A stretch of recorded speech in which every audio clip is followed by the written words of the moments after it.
Latest updates ఎప్పటికప్పుడు పొందడానికి Big TV WhatsApp channel follow అవ్వండి. లింక్ డిస్క్రిప్షన్ లో ఉంది.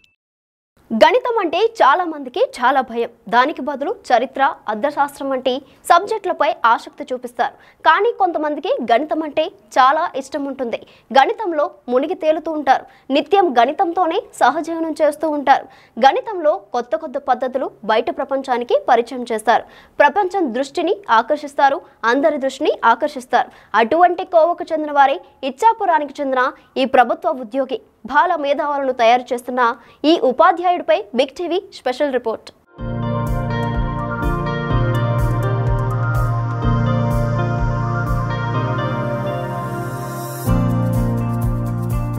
శ్రీకాకుళం జిల్లా కంచిలి మండలం బూరగం గ్రామానికి చెందిన మధ్యతరగతి వ్యవసాయ కుటుంబంలో జన్మించారు మడ్డు తిరుపతిరావు మాస్టర్. కష్టాన్ని ఇష్టంగా మలుచుకుని ఉన్నతమైన విద్యను అభ్యసించి సమాజంలో గౌరవప్రదమైన ఉపాధ్యాయ వృత్తిని చేపట్టారు. వృత్తినే దైవంగా భావించి విద్యార్థులకు నాణ్యమైన విద్యను అందిస్తున్నారు. తన విద్యార్థులను ఉన్నతమైన స్థానాలకు చేర్చి విద్యార్థులకు మార్గదర్శిగా ఉంటున్నారు. పనిచేసిన ప్రతి చోట ఆయా గ్రామ ప్రజల మన్నలను అందుకుంటున్నారు తిరుపతిరావు మాస్టర్. తిరుపతిరావు మాస్టర్ కి చిన్నతనం నుండి గణితం పైన ఎంతో ఆసక్తి. కృష్ణా జిల్లా మచిలీపట్నం ఆంధ్ర జాతీయ కళాశాలలో బీఈడీ చేస్తున్న సమయంలో ఆ కాలేజీ గణిత శాస్త్ర రీడర్, ప్రముఖ గణిత శాస్త్రవేత్త అయిన డాక్టర్ డిఎస్ఎన్ శాస్త్రి గారి దగ్గర శిష్యునిగా చేరారు. గణిత అవధానం నేర్చుకుని రాష్ట్ర వ్యాప్తంగా ఇప్పటి వరకు 253 కార్యక్రమాలు నిర్వహించి అందరి మన్నలను అందుకున్నారు. కేవలం తెలుగు భాషకు సొంతమైన అవధానంను గణితంలో కూడా అవధానం చేసి గణితంలో ఉండే విజ్ఞానాన్ని బయట ప్రపంచానికి తెలియజేస్తున్నారు. గణితంతో కూడా అవధానం చేయవచ్చని నిరూపించారు. తిరుపతిరావు మాస్టర్ గణితావధానంలో అంశాలు గణమూలాలు, సమస్య పురాణం, పంచమ మూలాలు, మను సంకలనం, దత్తాకం, మనో గుణకారం, దత్త భిన్నాంకం, వారగణన, 3x3 గణిత చదరం, వ్యస్తాంకం, వర్గాల భేదం మరియు సరస ప్రసంగం పైన పృచ్ఛకులు అడిగిన ప్రశ్నలకు క్షణాల్లో సమాధానాలు చెప్పి అందరినీ ఆశ్చర్యపరుస్తున్నారు. అంతేకాకుండా ఒకే పేజీలో ఒక సంవత్సరం, 100, 500, 1000 మరియు 5000 సంవత్సరాల క్యాలెండర్ తయారు చేసి గిన్నిస్ వరల్డ్ రికార్డ్ బుక్ లో చోటు సంపాదించారు. గణితం అంటే భయపడే విద్యార్థులకు గణితంపైనే భయాన్ని తొలగించి ఆసక్తి రేకెత్తించుటకు అంకెలతో ఆటలు, గణిత విన్యాసాలు, గణితంతో గారడీలు, గణిత అంతాక్షరి, గణిత గుర్తులతో తమాషా కథలు, గణిత నాటికలు, గణిత క్రికెట్, మెదడుకు పదును, మెదడుకు మేత, గణిత చిట్కాలు, గణిత సూక్తులు, గణిత గేయాలు మొదలగు వినూత్న కార్యక్రమాలు నిర్వహిస్తున్నారు. గణితంలో విశేష సేవలు అందిస్తున్న గణిత అవధాని మడ్డు తిరుపతిరావు మాస్టర్ సర్దార్ గౌతులచ్చన్న స్మారక అవార్డు, గణిత చాణక్య, జ్ఞానదీప్తి, అగణిత బ్రహ్మ, గణిత మిశ్ర మరియు గణిత ప్రతిభ అవార్డ్స్ అందుకున్నారు. ఇప్పటి వరకు 9 మంది బాల మేధావులను తయారు చేసి వివిధ స్కూళ్లలో గణిత అవధానం మరియు మేధా సంపత్తి ప్రదర్శన కార్యక్రమాలు నిర్వహించారు. సమయానికి వచ్చి ఎంత వేగంగా సమయం అయిపోతుందా, ఇంటికి వెళ్తామా అనుకునే ఉపాధ్యాయులుండే ఈ రోజుల్లో గణితంలో అనేక పరిశోధనలు చేస్తూ ఆ విజ్ఞానాన్ని తన విద్యార్థులకు అందిస్తున్న తిరుపతిరావు మాస్టర్ నిజంగానే ఉత్తమ ఉపాధ్యాయుడు అనడంలో ఎలాంటి సందేహం లేదు.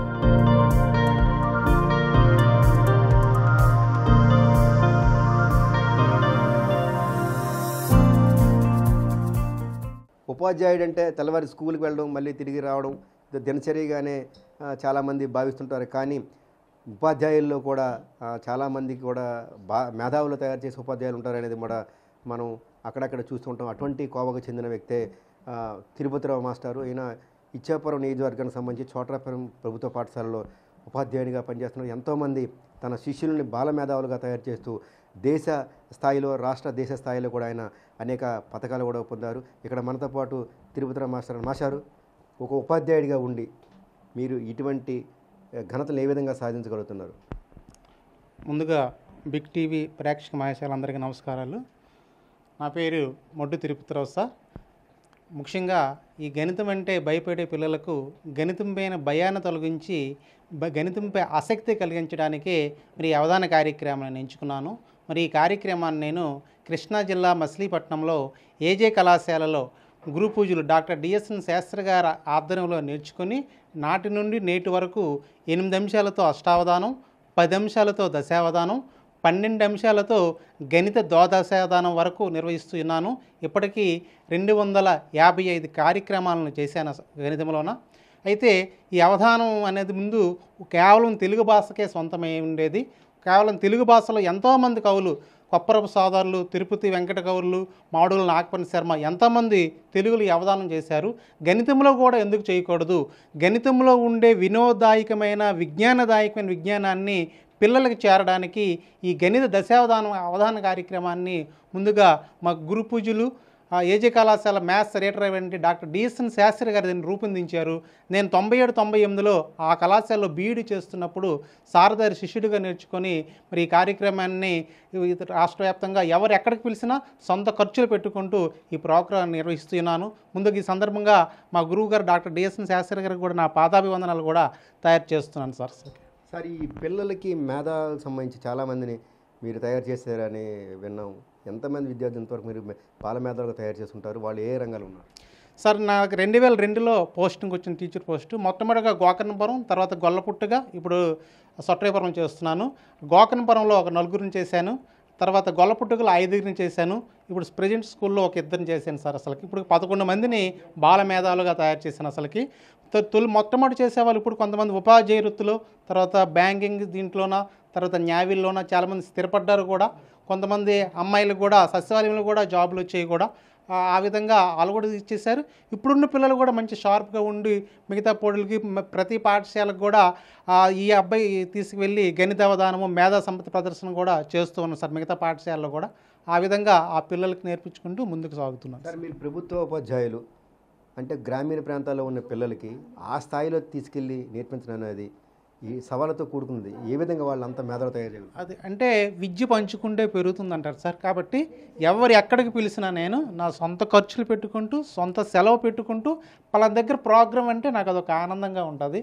వీళ్ళు చేద్దామా, 10 మందికి విద్య పంచుకుందాం, 10 మందికి తెలుస్తుంది, 10 మందికి ఒక 50 మందికి కానీ మనం ఈ ప్రోగ్రాం ద్వారా ఇచ్చేస్తే అందులో ఒకరైనా గణితం అంటే ఎంత ఈజీగా ఉంటుందా, గణితాన్ని సాధన చేస్తే మనం కూడా చెయ్యొచ్చు అని ఒక థాట్, అంటే ఒక ఆశయం అనేది వాళ్ళకి కలగడానికే నేను ఈ కార్యక్రమాన్ని నిర్వహిస్తూ ఉన్నాను సార్. దీని మూలంగా ఎవరు ఎక్కడికి పిలిచినా పిల్లలతో సహా వీళ్ళు కూడా నిర్వహిస్తున్నాను సార్. సార్, మీ దగ్గర పనిచేసే పిల్లలకి అందరు మ్యాథ్స్ అంటే భయం, కానీ మీ పిల్లలకి మ్యాథ్స్ అంటే చాలా షార్ప్గా ఉంటున్నారు. ఆ పిల్లలు ఏ విధంగా తయారగలుగుతున్నారు? మీ అనుసరించే పద్ధతులు ఏంటి? అంటే సాధారణంగా అంతమంది చెప్తూ ఉంటారు, అంతమంది చెప్పడం రాయడం కాకుండా ప్రతి అంశాన్ని కూడా, ఇప్పుడు గణితంలో చతుర్థ ప్రక్రియలు ఉన్నాయంటే ప్రతి అంశాన్ని కూడా నేను టీఎల్ఎం ఉపయోగిస్తాను సార్. టీఎల్ అంటే టీచింగ్ లెర్నింగ్ మెటీరియల్. అంటే ఏదైనా ఒక అంశం రావాలంటే దాన్ని ఏ విధంగా నేర్చుకుంటాం, సులభ పద్ధతులు ఏ విధంగా నేర్చుకుంటాం అనేది టీఎల్ఎంతో పాటు షార్ట్ కట్ మెథడ్స్ కూడా. మీరు ఉదయం చూసారు అసలు 1 to 10 కార్డ్స్ అని, తర్వాత క్యాలెండర్ అని, తర్వాత గణితంతో గారడీలని, అంకెలతో ఆటలని, గణిత వైకంఠపాలని, ఇలా రకరకాలుగా ఎన్ని ఉన్నప్పుడు కూడా అన్నిటికి కూడా కొంచెం సులభ సూత్రాలు గట్టి మనం చెప్తుంటే పిల్లలు కూడా మరికొంచెం ఆసక్తి కలుగుతుంది. కాబట్టి వాళ్ళకి ఆసక్తి కలిగినప్పుడు మనం కూడా మరికొంచెం చేస్తే మరికొంచెం నేర్చుకుంటారు అనే ఉద్దేశంతో నేను ఆలోచిస్తున్నాను. దానికి ఉదాహరణ ఏంటంటే, ఒక 2వ క్లాస్ అమ్మాయి, సార్ నాకు 20 ఎక్కలు వచ్చి నేను ఏం చేయాలి సార్ అని అంటే, ఇంకా నేర్చమ్మా అని అంటే ఆ పాప కూడా 21, 22 అలా 25 ఎక్కలు కూడా నేర్చేసింది సార్. అదే మరి వాళ్ళలో ఉండే తాలూకా ప్రతిభకి మనం కూడా కొంత తోడుగా ఉన్నట్లయితే ఇంకా ముందుకు సాగుతారు కదా. అవధానం అనేది మీరు అనేటట్టుగా మేధావులు పండితులు చెప్తుంటారు వాళ్ళు, కానీ అవధానానికి ఈ గణితాన్ని కలపాలి, ఆ విధంగా చెప్పించాలి అనేది ఏ విధంగా అలవాటు? అదే సార్ చెప్పాను కదా, నేను 1997-98లో నాకు బీఈడి సీట్ కృష్ణా జిల్లా మచిలీపట్నంలో వచ్చింది సార్. అక్కడ maths reader doctor DSN Sastri garu గురు పూజలు, ఇప్పటికి టెక్స్ట్ బుక్కి స్పెషల్ ఆధార్గా కూడా ఉన్నారు కూడా. ఆయన ప్రతి సంవత్సరం కూడా ఆసక్తి ఉన్న వాళ్ళకి అవధాన కార్యక్రమం నేర్పిస్తూ ఉంటారు. ఆ సంవత్సరం నా అదృష్టం బాగుండా ఆయన దృష్టిలో నేను పడ్డాను కాబట్టి నాకు ఆ ఇయర్లో ఆ ప్రోగ్రాం నేర్పించుకుంటూ అప్పటి నుండి దాన్ని అలాగా కొంతమంది నేర్చుకుని బయటకు వచ్చి విడిచిపెట్టేశారు. నేను మాత్రం అలా కాకుండా దాన్ని కంటిన్యూ చేస్తూ దాన్ని ఎవరు ఎక్కడికి పిలిచినా అలా 8 అంశాలతో అష్టావధానం, 10 అంశాలతో దశావధానం, 12 అంశాలతో గణిత ద్వాదశావధానం వరకు నిర్వహిస్తున్నాను. చాలామంది గణిత శతావధానం కూడా చేయమంటారు. అది చాలా కష్టమైన ప్రక్రియ. శతావధానం అంటే 100 అంశాలతోనే. దాన్ని కూడా ప్రయత్నం అనేది చేయడానికి చేస్తున్నారు. సరే, మీరు ఈ గణితంతో మీరు క్యాలెండర్లు తయారు చేశారు కదా, ఇంతవరకు ఏ క్యాలెండర్ తయారు చేశారు? సార్, అన్నిటికంటే క్యాలెండర్ తయారు చేయడం నాకు హాబీ సార్. అసలుకి అందుకే ఒక పేజీలో 1 సంవత్సరంది ఒక A4 సైజులో, 10 సంవత్సరాలది, 100 సంవత్సరాలది, 1000 సంవత్సరాలది, 5000 సంవత్సరాల క్యాలెండర్ కూడా తయారు చేశాను నేను సులభ పద్ధతిలో, అందరికీ అర్థమయ్యే రీతిలో. 5000 సంవత్సరాల క్యాలెండర్ తయారు చేసి గిన్నిస్ బుక్ వారికి కూడా పంపించాను. వాళ్ళకి మెంబర్షిప్ ఇచ్చారు, కానీ స్థానం మాత్రం కనిపించలేదు. ఎందుకంటే ఆల్రెడీ ఇన్ఫినిటీ క్యాలెండర్ నమోదు అయిపోయింది కాబట్టి మీ క్యాలెండర్ నమోదు చేయలేము, ఇంకేమైనా ఇలాంటివి ఉంటే పంపించండి అంటూ ఒక మెంబర్షిప్ ఇస్తూ వాళ్ళు నాకు లెటర్ కూడా పంపించారు సార్ అసలుకి. కాబట్టి ఇప్పటివరకు 5000 సంవత్సరాల క్యాలెండర్ వరకు తయారు చేశాను. మీరు గూగుల్లో చూసి మీరు ఎప్పుడు ఏ క్యాలెండర్ అడిగినా కూడా నేను ఒక నిమిషంలో ఆ వారం పేరు అనేది చెప్తాను. వీటితో పాటు గణితంలో ఎక్కువగా నాకేంటంటే అసలు గణితానికి మెయిన్ 2 విషయాలు ఉంటాయి సార్. ఒకటి సబ్జెక్ట్ ఒకటి ఉంటుంది, కంటెంట్ ఒకటి ఉంటుంది. తర్వాత గణితంపై ఆసక్తి కలిగించడానికి అంకెలతో ఆటలు, గణితంతో గారడీలు, గణిత విన్యాసాలు, గణిత క్రికెటు, గణిత అంత్యాక్షరి, గణిత వైకంఠపాలి, గణిత గుర్తులతో తమాషా కథలు, గణిత సూక్తులు, గణిత అంత్యాక్షరి, ఇలా గణితాన్ని ఉపయోగించుకుంటే ప్రతి ఒక్కటి సార్ ఎక్కువ నేను ఏం చేసినా దాన్ని గణితాన్ని ఉపయోగించి ఇప్పుడు విద్యార్థులందరూ కూడా క్రికెట్ అంటే ఇష్టం కాబట్టి దాన్ని గణిత క్రికెట్ కూడా మార్చాను సార్.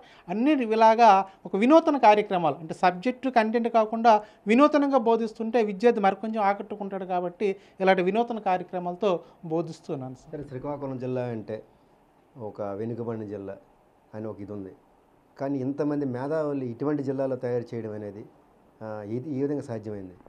ఏది సాధించాలంటే సాధనే సార్. ఆ సాధనతోనే నేను మరి ఈ స్థాయి వరకు వచ్చాను. మరి నేను బీఈడికి వెళ్ళే వరకు నాకు అంత ఇదే లేదు, కానీ బీఈడికి వెళ్ళిన తర్వాత అక్కడ గురు పూజలు డాక్టర్ డిఎస్ఎన్ శాస్త్రి గారు, ఆయన ఒక గణిత వృక్షం సార్. ఆయన దగ్గర ప్రతి అంశం ఎటువంటిదైనా ఇది ఉంటుంది. ఆ గణిత వృక్షం దగ్గర చేరిన తర్వాత నేను దాన్ని మరికొంచెం ఇంప్రూవ్ చేసుకుంటూ ఈరోజు ఇంత స్థాయికి గిన్నిస్ బుక్ వరకు కూడా వెళ్ళాను సార్. రాష్ట్ర స్థాయిలో కూడా ప్రోగ్రాలు చేశాను కాబట్టి చాలా అవార్డ్స్ కూడా గణిత మిత్ర, జ్ఞానదీప్తి, సర్దార్ గౌతులక్ష్ణ స్మారక అవార్డు, ఇవన్నీ అవార్డ్సే సార్. ఇవన్నీ గణిత మిత్ర అనేసి, ఆ తర్వాత గణిత చాణక్య అనేసి, గణిత ప్రతిభ అనేసి, జ్ఞానదీప్తి అనేది, ఇలా ప్రైవేట్ సంస్థల నుంచి చాలా అవార్డ్స్ వస్తాయి సార్. గవర్నమెంట్ స్థాయి నుంచి మండల స్థాయిలో మండల అవార్డు అనుకున్నాను. ఇంకా జిల్లాకి కానీ స్టేట్కి కానీ ఇంతవరకు నేను అప్లై చేయలేదు సార్ అసలు. సార్ దేశ స్థాయిలో మీకు ఏమైనా మీ గణితానికి సంబంధించి ఏమైనా మీకు ప్రశంసలు కానీ ఏమైనా వచ్చాయి? అంటే ఒక గిన్నిస్ బుక్ వారిది మెంబర్షిప్ లెటర్ వచ్చింది, ఇలా మీ అంశాలు బాగున్నాయి ఇంకేమైనా ఉంటే పంపించండి అని అంటూ వాళ్ళకి లెటర్ పంపించారు సార్ గిన్నిస్ బుక్ వారి నుంచి. జాతీయ స్థాయిలో అయితే అది ఒకటే సార్. ప్రపంచానికి మేధావులు అందించింది భారతదేశం అని మనకు చరిత్ర చదివాం, జీరోని కనిపెట్టింది మనమని. అటువంటి మేధావులు ఇంకా మన దగ్గర ఉన్నారని అనుకోవచ్చు? ఉన్నారు. మరి దానికి ఉదాహరణ చెప్పాలంటే మా గురు పూజలు డాక్టర్ డిఎస్ఎన్ శాస్త్రి గారు కూడా మరి ఆయన కూడా పిల్లలు ఇది చేస్తుంది. ఎందుకంటే నెక్స్ట్ ఇప్పుడు బాలలే రేపటి పౌరులు అంటారు కాబట్టి బాలికలు కూడా మరి వాళ్ళ అపూర్వతమైన ఇది విజ్ఞానం ఉంటుంది. అయితే వాళ్ళ ఉండే ఆ సృజనాత్మకతను, ఆ ప్రజ్ఞను మనం బయటకు తీసినట్లయితే వీళ్ళు కూడా తయారవడానికి అవకాశం ఉంటుంది సార్. అసలు ఏంటి సార్ నెక్స్ట్ మీరు ఏం చేద్దాం అనుకుంటున్నారు? ఈ గణితానికి సంబంధించి పిల్లలకి జనరల్ గణితం అంటేనే భయం, అటువంటి గణితాన్ని ఇంకా మనం నేర్చుకోవాలనే విధంగా తయారు చేయగలిగారు కదా, నెక్స్ట్ ఏం చేద్దాం అంటే చాలామంది సూచనలు ఏంటంటే మేషారు ఇన్ని ప్రోగ్రామ్స్ ఇవన్నీ చేస్తున్నారు, ప్రోగ్రామ్ చేసిన అంతవరకే కానీ మీరంతా దీన్ని గణిత చిట్కాలతో ఒక పుస్తకాన్ని రూపొందిస్తే అది మరి 10 మందికి ఉపయోగపడుతుంది, పుస్తకం రూపంలో కూడా ఉంటే బాగుందని చాలామంది సజెస్ట్ చేస్తున్నారు. దాన్ని కూడా గణితానికి సంబంధించి గణితాన్ని ఎలా నేర్చుకోవాలి, గణితంలో చిట్కాలు ఏంటి, గణితాన్ని ఏ విధంగా వేగము ఖచ్చితత్వాన్ని ఉపయోగించుకుని గణితాన్ని అంత వేగంగా ఎలా చేయగలం అనేది చేయడానికి పుస్తక రూపం తేవడానికి ప్రయత్నం చేస్తున్నాను సార్. అలాగే గణితంలో శతావధానం కూడా చేయడానికి నా సాయశక్తులు ప్రయత్నం చేయడానికి చేస్తున్నాను. మ్యాథ్స్ అంటే ఇప్పుడు అంటే కార్పొరేట్ పాఠశాల చదివితేనే మ్యాథ్స్ వస్తాయి, లేకపోతే మేధావులు అవుతారంటారు. కానీ ఒక ప్రభుత్వ పాఠశాల విద్యార్థుల్ని వాళ్ళకి మించి మీరు తయారు చేయగలుగుతున్నారు. ఇది భవిష్యత్తులో వీళ్ళు ఇంకా మంచి స్థాయిలోకి వచ్చే అవకాశం ఉంటుంది. తప్పకుండా గ్రామీణ ప్రాంత విద్యార్థులు తప్పకుండా సార్. ఇప్పుడు వాళ్ళ ఆసక్తి ఉండేటప్పుడు దానికి మరి మనం కొంచెం కానీ ఇచ్చేసినట్టుగా అయితే తప్పకుండా తయారవుతారు. వాళ్ళు కూడా మన మీద నమ్మి కూడా మేము చేసే పాఠశాలలో ప్రతి ఒక్కరు అక్కడికి వస్తారు, ఎవరు ప్రైవేట్ స్కూల్ కూడా వెళ్ళడం లేదు. కానీ ప్రతి విద్యార్థి అందరి తాలూకు ఐక్యూ ఒకే విధంగా ఉండదు, ఒక్కొక్కరికి ఒక విధంగా ఉండదు. కాబట్టి ప్రతి విద్యార్థి ఐక్యూ బట్టి వాడికి తగ్గట్టుగా మనం ఏది నేర్పిస్తే నేర్చుకోగలడు అనే ఉద్దేశంతో నేర్పిస్తుంటే వాళ్ళు చాలా చక్కగానే తయారవుతున్నారు. అలాగే తయారు చేస్తున్నాం కూడా సార్. అసలు మనం అంతరిక్షంలోకి వెళ్ళాం, ప్రపంచానికి పోటీ ఇవ్వగలుగుతున్నాం. అటువంటి మేధావులు మన భారతదేశంలో ఉన్నారు. గ్రామీణ ప్రాంతాల నుంచి ఇటువంటి వారిని మనం భవిష్యత్తులో ఇంకా చూసే అవకాశం తప్పకుండా సార్. అసలు అంటే దానికి సరైన ఎక్విప్మెంట్ కూడా ఇచ్చేయాలి. ఇప్పుడు పాఠశాల ఉన్నదంటే ఇప్పుడు అంతా ఆన్లైన్ ఇది కాబట్టి ప్రతి పాఠశాల కూడా కంప్యూటర్స్ ఆ విజ్ఞానం కూడా చేసినట్లయితే పిల్లల్లో మాత్రం ఆ ప్రజ్ఞ ఉంది. మనం వాళ్ళకి తగ్గట్టుగా ఈ ఎక్విప్మెంట్ వాళ్ళకి తగ్గట్టుగా విజ్ఞానాన్ని అందించినట్లయితే మనం కూడా జాతీయ స్థాయిలో వీళ్ళని చూడవచ్చు కూడా.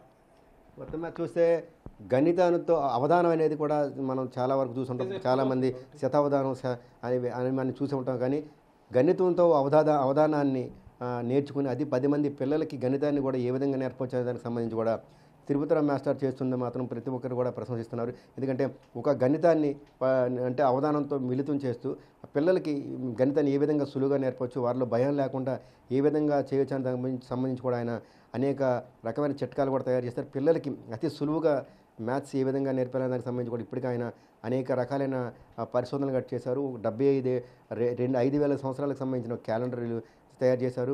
ఒకే పేపర్ A4 సైజులో ఒక 50 ఏళ్ళు 60 ఏళ్ళు 100 ఏళ్ళకి సంబంధించిన అనేక క్యాలెండర్ కూడా తయారు చేశారు. అనేక రాష్ట్ర గిన్నిస్ బుక్ అవార్డు కూడా పొందారు. రాష్ట్ర స్థాయిలో కూడా అనేక ప్రశంసలు కూడా పొందారు. మ్యాథ్స్ అనేది పెద్ద భయం కాదు, కానీ కేవలం నేర్పించే వారిలో కొంత ఇంట్రెస్ట్ ఉండి పిల్లల్లో కొద్దిగా ఇంట్రెస్ట్ ఉంటే ఖచ్చితంగా మనం గ్రామీణ ప్రాంత విద్యార్థులను కూడా మంచి మంచి మేధావులు తయారు చేయొచ్చు. అటువంటి మేధావులు కూడా మన భారతదేశంలో ఉన్నారు, గ్రామీణ ప్రాంతాల్లో ఉన్నారు. కేవలం మరికొద్దిగా ప్రభుత్వం కానీ ప్రభుత్వ పాఠశాలకు సంబంధించి మరికొద్దిగా సాంకేతికపరమైన కొన్ని రకాలైన ఎక్విప్మెంట్ ఇవ్వగలిగితే ఖచ్చితంగా భారతదేశం ప్రపంచానికి ఎక్కడా తీసిపోదు.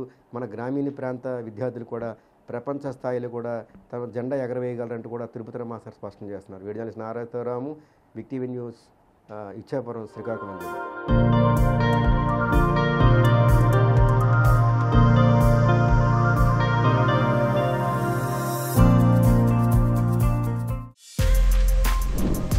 For more videos like this, subscribe Big TV channel.